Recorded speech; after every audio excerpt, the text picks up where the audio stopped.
This presentation is based in part on the book Story by Robert McKee, famed screenwriter and speaker on the subject of storytelling in modern media. My name is Lexi Bass, famed first tutor at the University of Louisville's Digital Media Suite. The tutor giving this presentation right now may pause at any time to add their commentary on the concept of story and planning your movie, which is what this presentation is about.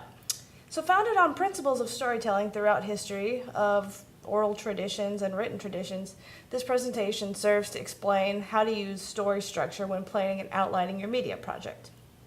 The Digital Media Suite has cameras for use by students on faculty-approved media assignments and projects. Fancy stuff. However, just because you have a camera in your hands does not mean you are prepared for your video project.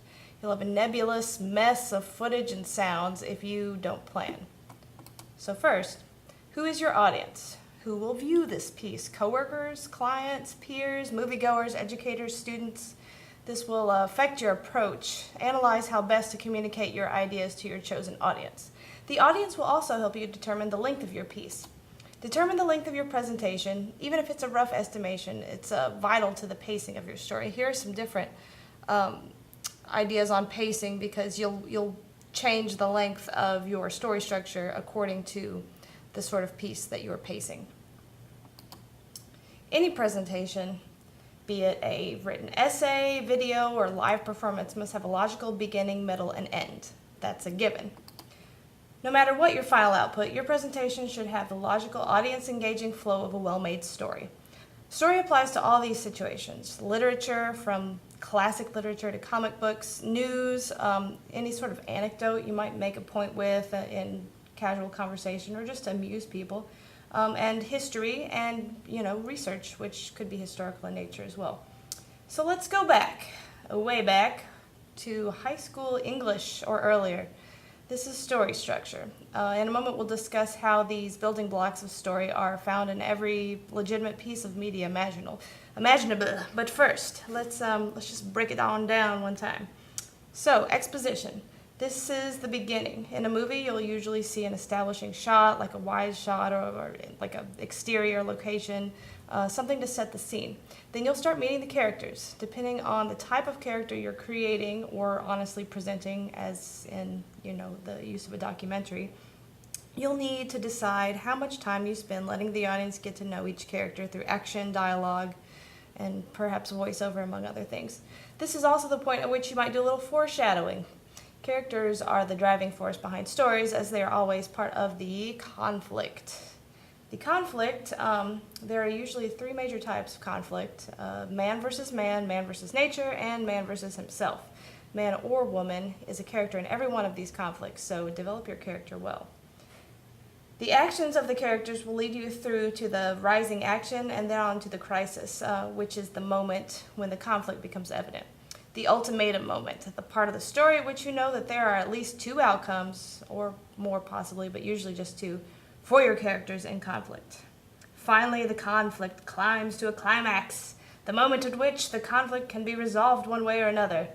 The denouement, or just falling action, is how you tie up your loose ends and explain the outcome of the climax. This is the part of the story that doesn't last too long, or else you'll bore your audience with your unthoughtful pacing, as I'm doing right now. Here's a waveform of a song I made. This is, I've listed on here, elements of story structure and their corresponding place in this graphical depiction of a song. You'll see like the highest points on the graphical representation. It's kind of like a map, like a histogram or something. The highest point is the climax. You can see that right there. And, look at the length of the denouement, or falling action. It's pretty short. And here are some ways in which story applies to various situations in media. You have literature. You go through exposition, character development, foreshadowing, inciting force, rising action, crisis. Your climax is when the wolf attacks and the woodsman pops in to get him. And of course, the resolution, the denouement, the falling action, is the wolf's dead, and those two guys hook up, get married.